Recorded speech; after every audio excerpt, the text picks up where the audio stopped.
जिनका डमरू डम डम बोले, जिनका डमरू डम डम बोले, अगम निगम के भेद खोले, अगम निगम के भेद खोले।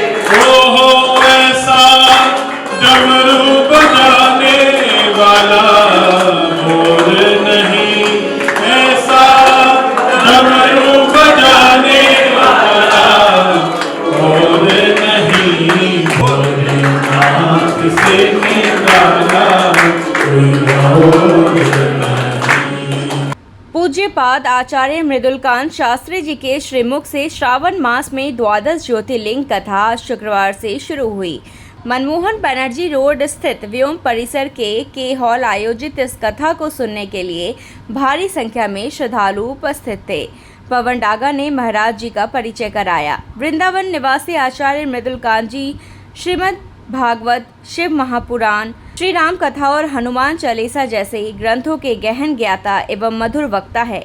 वे धार्मिक ग्रंथों के गूढ़ रहस्यों का प्रतिपादन करते हुए आधुनिक दृष्टिकोण और वैदिक परंपराओं के मूल्यों का अद्भुत संतुलन प्रस्तुत करते हैं।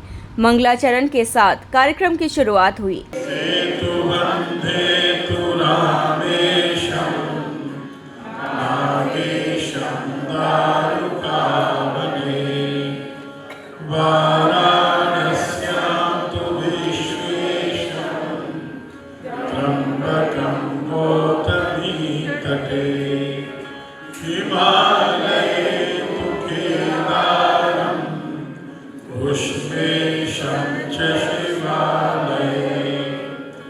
एतानि ज्योतिर्लिंगानि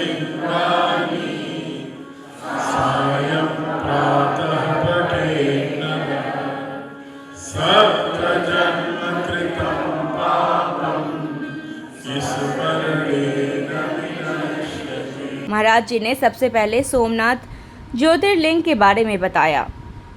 इस मौके पर व्योमवासी काफ़ी संख्या में मौजूद थे, जिसमें संजय केजरीवाल, पवन डागा, शरद मुकीम, ब्रिजमोहन नांगलिया, पवन मित्तल के अलावा भी महिलाओं की उपस्थिति रही। सभी ने द्वादश ज्योतिर्लिंग कथा के श्रवण एवं रसपान किया।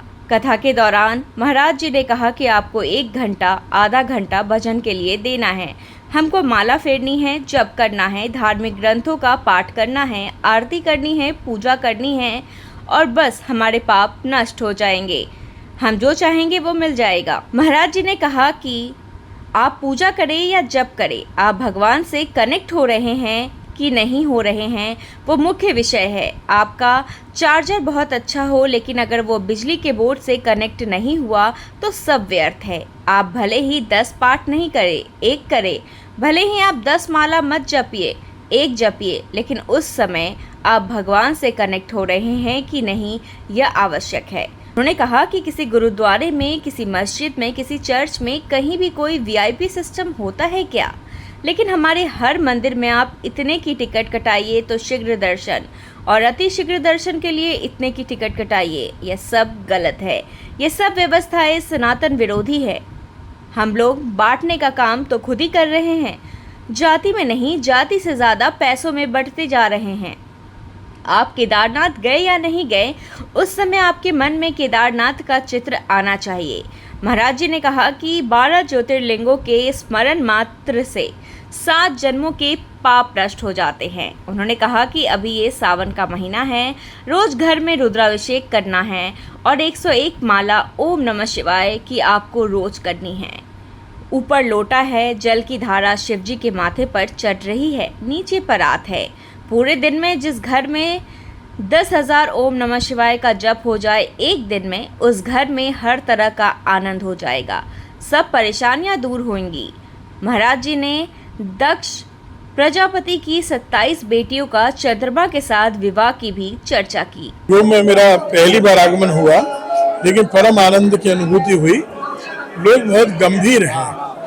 कथा ये जो है, ये आजकल जिस तरह कथाएं चल रही हैं उस तरह से हम लोग नहीं कर रहे हैं। इसका उद्देश्य केवल ये है, दिखावा नहीं हो, प्रदर्शन से दूर हो, लोग हम तक नहीं आए, हम भी लोगों तक जाएं। संतों को धीरे धीरे लोगों के पास जाना चाहिए। संतों का कार्य है सनातन को एकजुट करना, और इसी के लिए हम प्रयास कर रहे हैं। आज हम लोग व्योम में आए हैं। प्रतिदिन कला कुंज में सायंकालीन बेला में ये उत्सव चलेगा और शाम को 6 से 7 तक त्र्यंबकेश्वर महादेव की चर्चा रहेगी। आज हम लोगों ने सोमनाथ महादेव की चर्चा की और प्रदर्शन से दूर आप देखेंगे कोई स्टेज नहीं, कोई बहुत बड़ी डेकोरेशन नहीं, कोई भोजन पानी नहीं, कोई दिखावा नहीं और बहुत ज्यादा आनंद की अनुभूति इसलिए हुई क्योंकि श्रावण के महीने में अच्छे श्रोता मिले। और वैसे भी कलकत्ता मुझे बहुत प्रिय है, बहुत प्रिय इसलिए है क्योंकि यहाँ के लोग संस्कृति से जुड़े हैं, इनकी जड़ें बहुत ज्यादा गहरी हैं और कलकत्ता ने हर व्यक्ति को आत्मसात किया। वो भारत के किसी भी कोने से आया वो कलकत्ता का होकर रह गया। तो कलकत्ता मुझे अपना दूसरा घर जैसा दिखाई देता है और श्रावण के महीने में मैं हर बार यहाँ आता हूँ और इस बार अवयव में आकर मुझे वो जो आनंद मिलता है वो कई गुना और बढ़ गया। हम लोगों ने अभी स्टेडल में जब कथा हुई पूर्वांचल कल्याण आश्रम की, तब उस यूथ कनेक्ट करके कार्यक्रम किया। हमको रजिस्ट्रेशन बंद करने पड़े 450 के बाद, इतना ज्यादा रुझान हो गया है। लेकिन युवा भटक नहीं जाए, ध्यान रखना है। युवा मंदिर में ज्यादा जा रहे हैं, कथाओं में ज्यादा जा रहे हैं, लेकिन एक समस्या है, उनको डायरेक्शन सही मिल रहा है कि नहीं मिल रहा है। कहीं वो धर्म को सही नहीं समझ पाए तो ये युवा कट जाएंगे। तो इसलिए आवश्यक है कि वो सही रास्ते पर चलें, धर्म के सही उपदेश सुने, नृत्य करें, भजन हो, लेकिन उसके साथ साथ एसेंस जो है, जो प्रवचन में है, सार ग्रहण करना है। और हमें पूरा विश्वास है कि हमारे जो युवा हैं भारत को पुनः विश्वगुरु बनाकर दिखाएंगे। यही जनरेशन है जो भारत को विश्वगुरु तक पुनः लेके जाएगी। नहीं, हमारे मृदुलकांत जी शास्त्री, बहुत दिनों से हमारी इच्छा थी कि हमारे प्रांगण में भी आए। हम बहुत दिन से उनको रिक्वेस्ट कर रहे थे। हमारे संजय केजरीवाल जी की मेहनत से उन्होंने उनको किसी को कांटेक्ट करके बहुत सुंदर से हमारे व्योम में ही व्यवस्था कर दी। और आज हमने जो 2 घंटे रसास्वादन किया है उनके, इतना सुंदर उन्होंने हमें सोमनाथ के बारे में बताया, बहुत अच्छा लगा हम लोगों को। ये हमारा पूरा ग्रुप है, पूरा टीम है। हम लोग चेष्टा करके इसलिए गुरु महाराज को व्योम में ही बुला लिए ताकि सबको यहाँ पे उनका कथा का लाभ उठा सके। हम 10 दोस्तों का एक ग्रुप है, नवरत्न ग्रुप। हम लोग 10 दोस्त मिलके हमेशा इस तरह के काम वगैरह बासुकीनाथ का हो, यहाँ का हो, इस तरह का करते ही रहते हैं। ये हम लोगों का सौभाग्य है कि इस बार हमको व्योम में करने का मौका मिला। जय सोमनाथ बाबा, जय सोमनाथ बाबा, जय हरि ओम स्वाहा। ताज़ा तरीन खबरों और ब्रेकिंग न्यूज़ के लिए बने रहिए स्पष्टता न्यूज़ के साथ। ज़्यादा से ज़्यादा खबरों के लिए बेल बटन दबाकर लाइक, शेयर और सब्सक्राइब करें स्पष्टता न्यूज़।